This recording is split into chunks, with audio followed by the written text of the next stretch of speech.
most people out there can feel that something is not quite right. I know that there's this uneasiness in a lot of the population, and some people that were asleep before are now waking up to the fact that things are not going back to the way that they were before.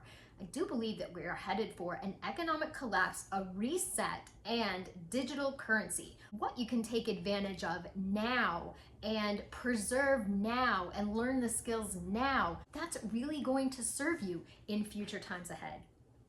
Preparedness people, it's Cynthia at The Bigs Prep, and today we're going to be talking about Great Depression lessons to take you into the economic collapse that may be upcoming. I know I'm personally feeling the pinch at the stores and in my bills and things like that, so let's get right into those lessons. The number one thing that our great-grandparents, grandparents, whatever, did during the Great Depression was they saved everything.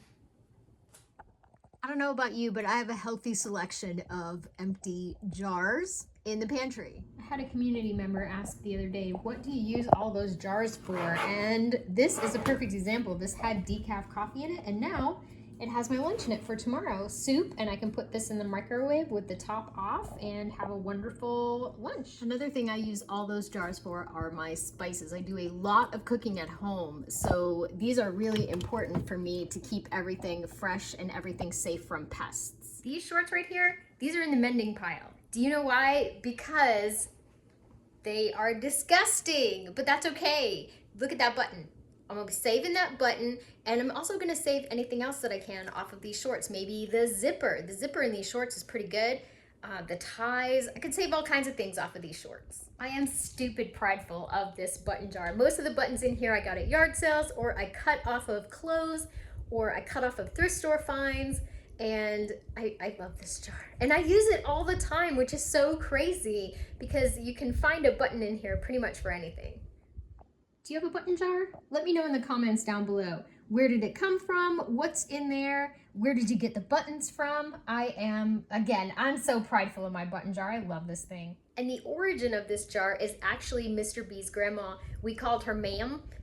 She passed this down to me when she went to the nursing home. So she passed down the contents of her button jar, which was not as big as this one. I had to combine it into a big jar. We always get some chuckles over at the Biggs Homestead Kitchen because I wash my aluminum foil and reuse it. Do you do that? Let me know in the comments down below. Well, I definitely wash my tin foil. I could make this into a hat, but I think I'll just save it till next time. Let's talk about soap for a minute. Y'all know that I love dishwashing liquid. Is there a way I could use this same cleaner for multiple purposes? I love a multi-purpose cleaner. I can clean the floors, I can clean the bathroom, I can clean whatever I want. And yes, I know that these are, toxic cleaners and they have VOCs and all that stuff. I also know how to make my own cleaners, and I do have all of the supplies for that. Making your own cleaners is super inexpensive and can help your dollar stretch. I know a lot of us come to the end of a hard and long day. We get the house all tidied up, we get all settled, and we light a candle.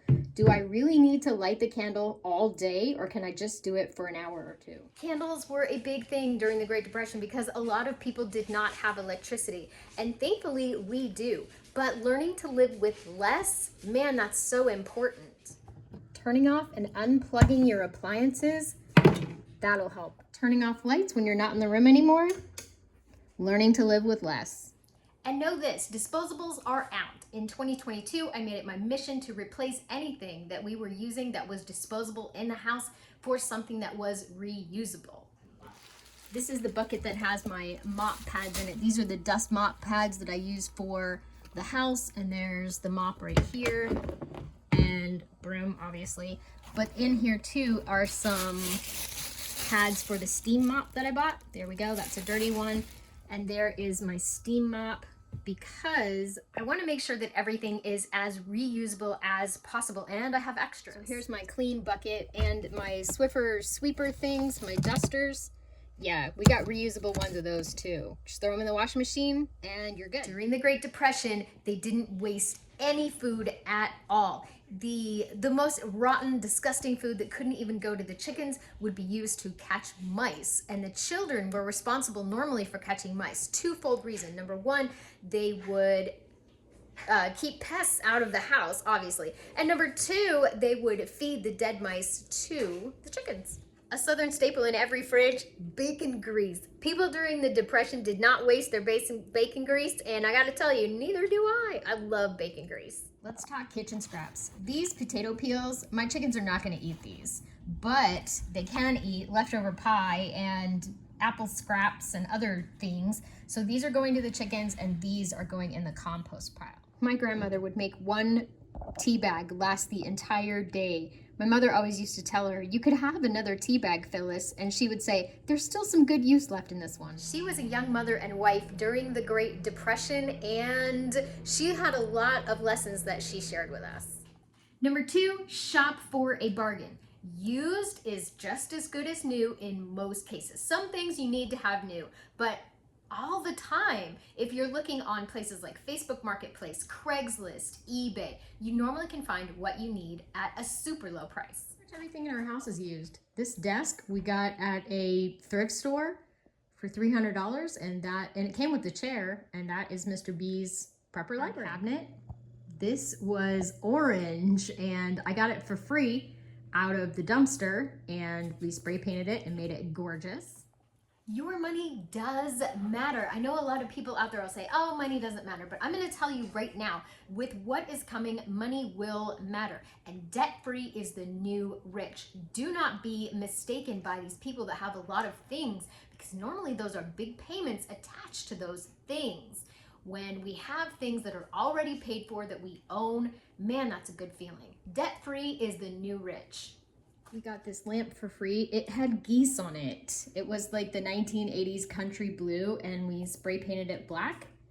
Great item. We got a Christmas wreath. I got this at a yard sale for $3. It's used, but it sure is good, and it's just as good as new. Pretty little tree here, $5 at a yard sale. Used is just as good as new. I have notes just in case you see me looking down. The number three tip is use what you already have. And that means that ads don't matter. Those ads, especially at this time of year with the holidays and after the holidays, there's gonna be so much on sale because people just don't have discretionary income right now. Christmases are gonna be a little tighter this year, and so people aren't shopping those big Black Friday sales and all those other kind of sales. So home trends, they don't matter either. You can see, oh, look at my mess over there. As you can see, I don't subscribe to anyone's sense of style, and I certainly don't follow what's on Instagram or any of those things.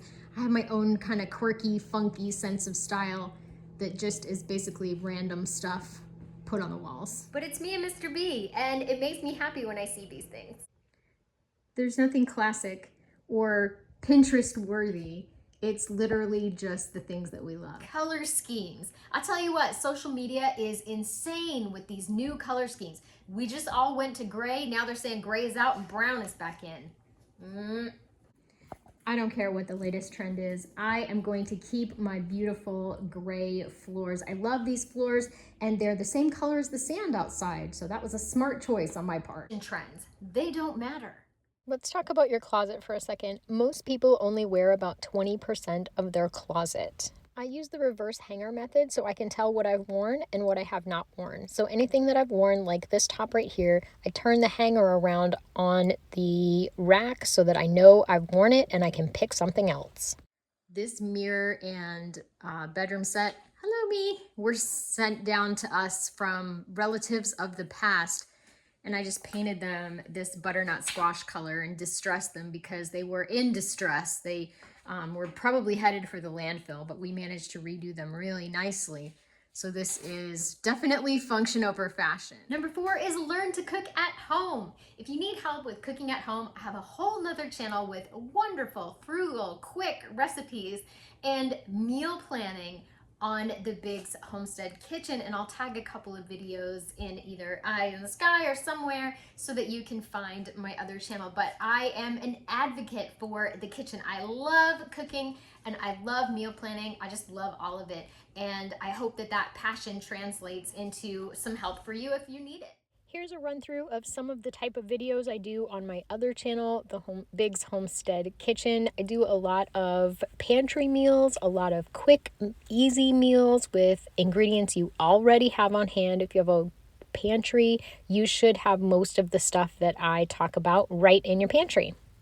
When you watch one of my kitchen videos, it's just you and me hanging out with the kitchen, making delicious food that our families will actually eat and enjoy that won't break the budget. Don't forget about those fancy coffee drinks too. Not only will you save gas and time, you'll save money. Beware of recipes and cooking shows. I love a good cooking show. However, a lot of these recipes featured on these kind of shows have very expensive ingredients.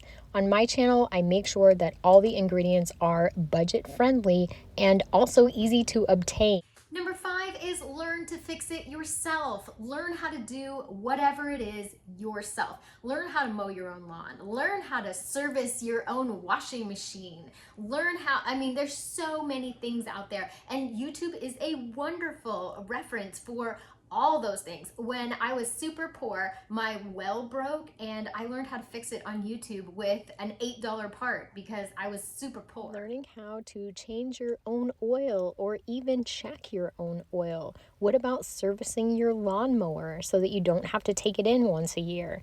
Even your pool. A lot of people don't take care of their own pools. That could be an easy place to start. Number 6, I gotta go with function over fashion. I'm talking coats, boots, cars, whatever it is, a mixer. Like, if you feel like you need something new just because it's in fashion, I'm gonna tell you something right now, you don't. Perfect example of function over fashion. These are my yard boots, my chicken boots, and I've had these literally for 5 years. Could I go out and get a different set? Yes, but I'm not going to, because number 1, they have chickens on them, and number 2, they work amazing. Boots. And boots are certainly a very important thing to have, and these are the hunting boots that we have, and yes, we did invest some money in these, but they are fantastic, and they're pretty much the only hunting boots I've had for the last 5 years. Function over fashion, I have a white mixer, and it is well used, and I have had this for 12 years, and I love this thing. Could I go out and get a new color? Yes, I could. Do I need to? No, I do not, because this is function over fashion. Number 7, I'm gonna ask you to look for stuff that's free to do. Check out your local library. Our library has wonderful things offered all the time for children and adults to come in and do something for free. Take advantage of any free classes they may have. There are trails and parks that are free to the public. You could pack a picnic lunch and make a whole day out of it for almost no money. Back before Mr. B came along, I used to get on the internet about once a week and find out where my boys and I could do free things in my local area. We would pack a picnic lunch, head down to Tuscaloosa Park, and they would use their little razor scooters for the entire afternoon at the park. Here's a shot of us on the Ocala Downtown Square in 2008. Look how little they were. And then here's a shot of them at the Tuscaloosa Park riding their scooters around. Always such beautiful weather at that park and such nice scenery.